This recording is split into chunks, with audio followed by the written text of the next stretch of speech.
The rain was soft that morning, more like a whisper than a storm. Its rhythm brushed against the hospital window, tracing slender silver threads down the glass.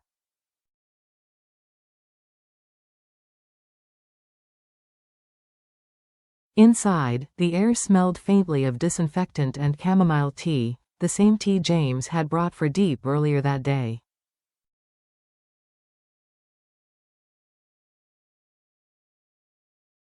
Wrapped in a thin blanket, Deep sat by the window, her gaze drifting between the blur of raindrops and the dim gray sky.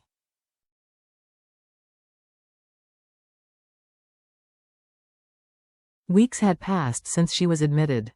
Weeks since her body, exhausted by both pain and pride, had finally surrendered.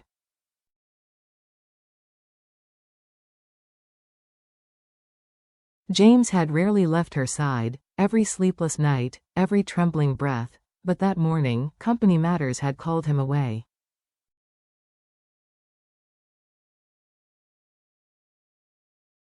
Alone now, Deep reached for the small vase on the sill. The lilies inside were beginning to wilt.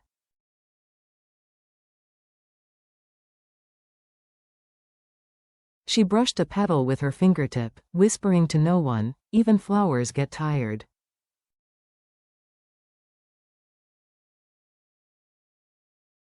The door opened softly behind her. Deep turned, expecting James. Instead, she found herself staring into the kind eyes and rain-damp hair of Mrs.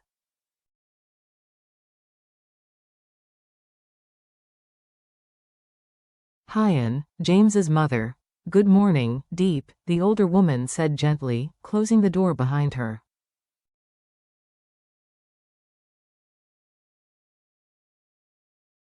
"Did I disturb you?" Deep quickly adjusted her blanket, startled. "Oh, no ma'am. Please come in."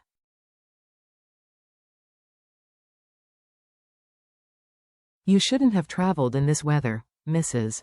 Hyan smiled faintly. 200 kilometers is nothing when your child's heart is here."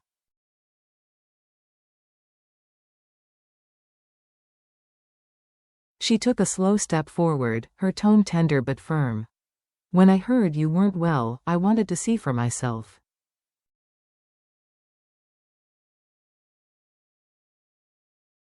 Deep's fingers trembled as she helped her guest to a chair. "I'm much better now."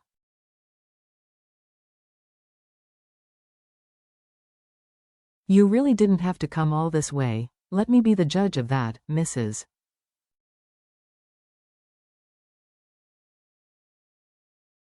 Hyan replied softly. For a while, the room was quiet, only the patter of rain and the ticking of the clock filled the air.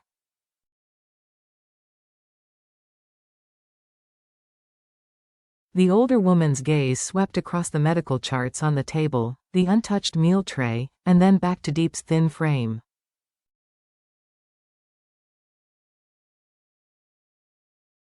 "You've lost weight," she observed, her voice lined with concern.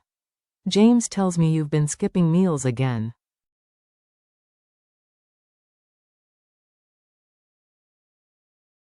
Deep lowered her eyes. "I just don't feel hungry sometimes, Mrs. Hyan sighed. "You remind me of someone I once knew, my younger self."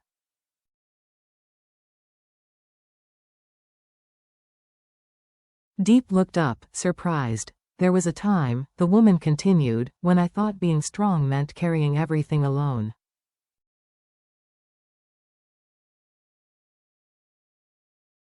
But I learned something. It takes even greater courage to let someone love you." The words hovered between them like a fragile truth.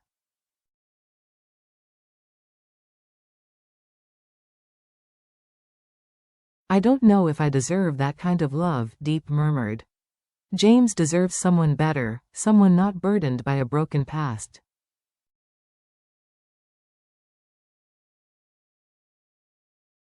Mrs. Hyan leaned closer. Her eyes softened, her voice unwavering.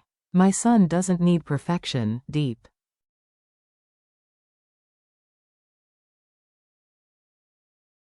He needs honesty, warmth, and a heart that loves him truly.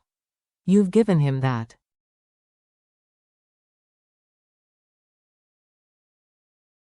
Tears burned behind Deep's eyes. You're too kind, ma'am. I've made so many mistakes.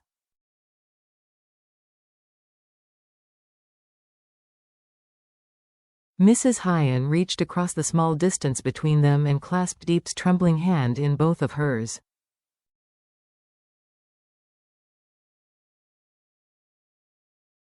Her palm was warm, her grip steady, carrying decades of understanding, of forgiveness earned and given.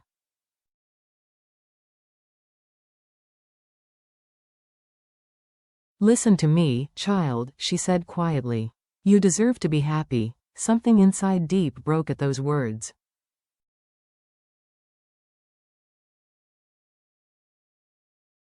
Her lips trembled, and tears came, slowly at first, then freely, silently. Mrs. Hyen's eyes glistened too.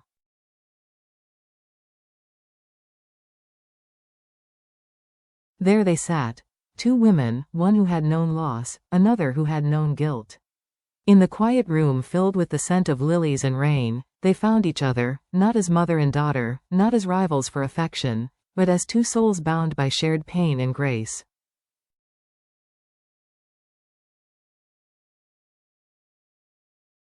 For the first time, Deep felt seen, not as someone broken, but as someone worthy of love.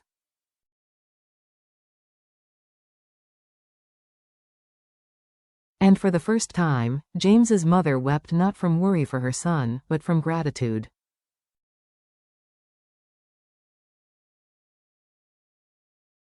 He had found someone whose heart could heal his own. A bridge between worlds. By the time James returned, the rain had stopped.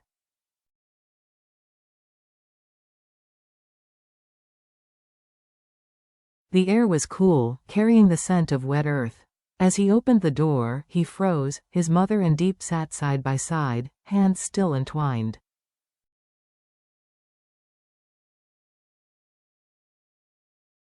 The moment felt sacred, suspended in light. Tears shimmered faintly on both faces, but the air wasn't heavy.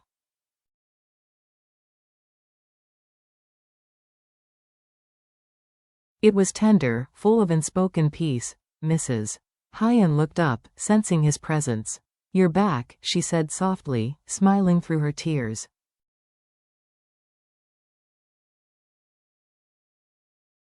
I hope you don't mind, son.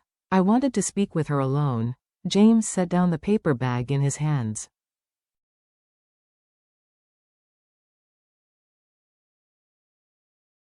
I don't mind, Mom.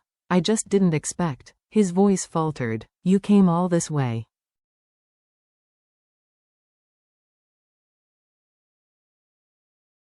I had to, she said, turning toward Deep with affection. Some things a mother must see with her own eyes.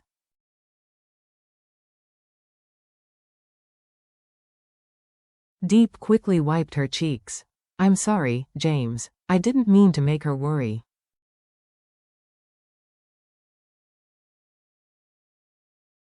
Before he could reply, Mrs. Hyen squeezed Deep's hand again. You didn't make me worry, dear. You made me proud.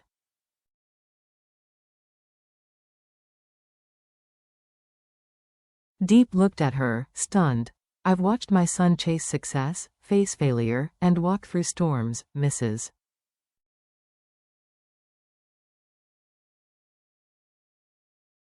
Hyen continued, but I've never seen him look at anyone the way he looks at you.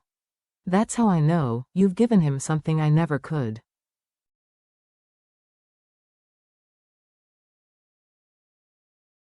James's throat tightened. What's that? Peace, she said simply. For a moment, none of them spoke.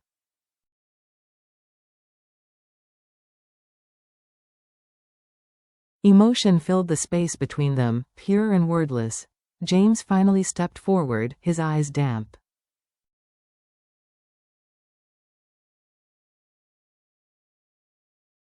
Thank you, Mom. Don't thank me, she replied softly. Just promise me you'll take care of her.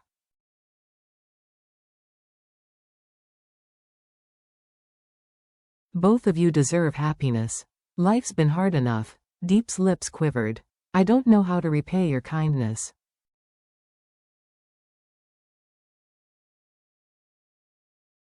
Mrs. Hyen smiled faintly. By smiling again. That's all the repayment I need. James placed a gentle hand on Deep's shoulder.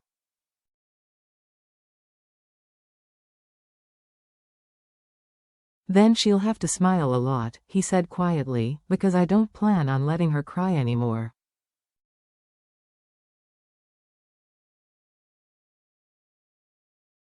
The three of them laughed through their tears, and for the first time, the silence in that room wasn't lonely.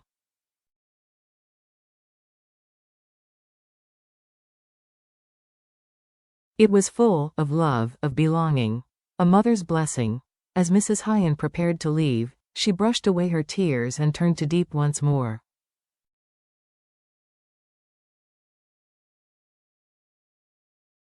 Remember, child, she said in a voice as soft as silk, you deserve to be happy. Don't ever forget that.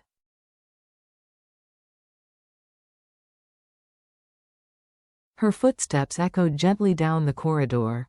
When the door closed behind her, the room grew quiet again.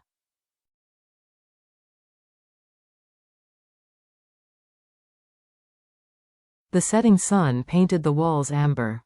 Deep sat still, her fingers tracing the blanket where her mother-in-law's warmth lingered.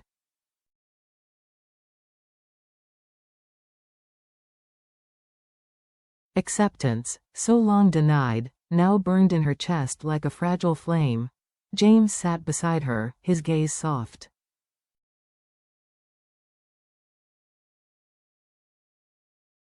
She really likes you, he said. Deep blinked. You think so? I know so, he replied.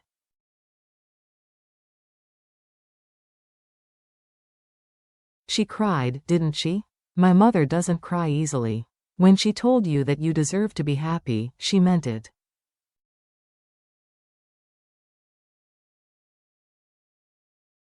Tears welled up in Deep's eyes again. I don't know if I do, she whispered.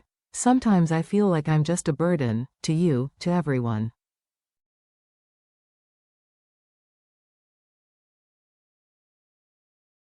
James shook his head, firm but gentle. You're not a burden. You're the reason I learned what love really means.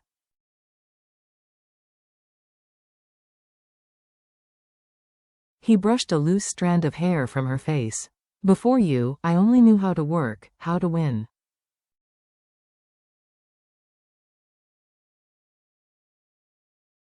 But I didn't know how to stay when things got hard. You taught me that. Her tears came again, but these were softer, lighter.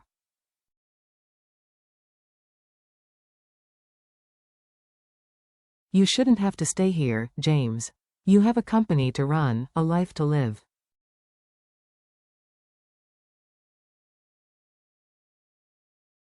He smiled. My life is right here, Deep. Where you are. She let out a small, broken laugh.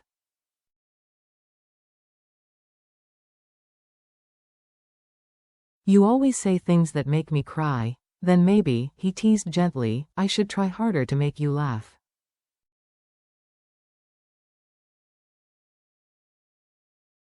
They both laughed quietly, the sound tender as rain on glass. Homecoming. The next morning, sunlight poured through the window, soft and golden.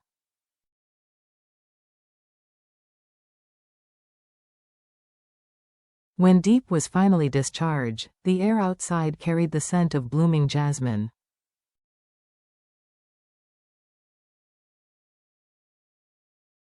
She breathed it in deeply, the first true breath of freedom in weeks. James held her hand as they walked to the car.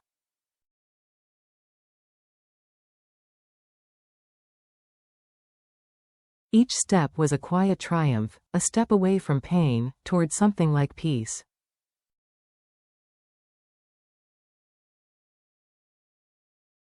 At the hospital gate stood Mrs. Hyen, waiting.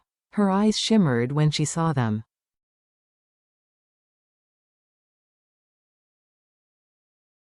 You look much better now, my dear, she said, opening her arms. Deep hesitated for only a moment before stepping into her embrace.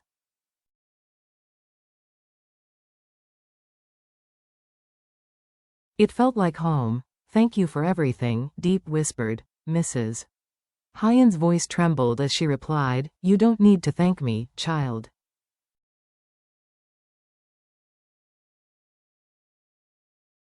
You've suffered enough. Now it's time to live, for yourself, and for those who love you."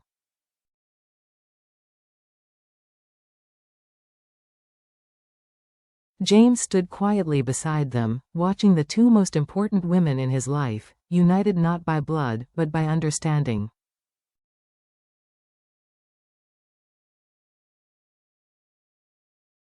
Mrs. Hyen turned to him, smiling through her tears. "Take care of her, James. Don't let her carry the world alone anymore."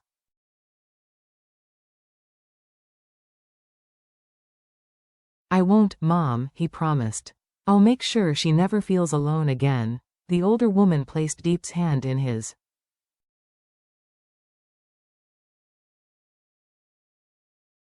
"You deserve to be happy," she said one last time. "Both of you." As their car disappeared down the road, Mrs.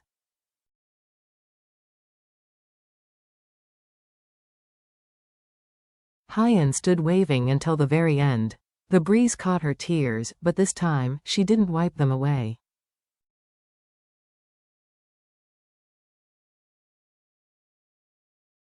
They were not tears of sorrow, but of peace, because she knew her son had finally found not just love, but a reason to live deeply, gently, and fully.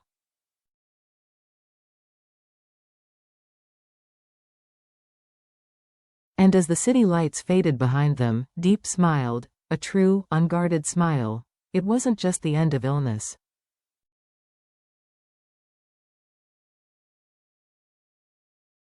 It was the beginning of healing, of love, of family, of the simple, sacred right to be happy.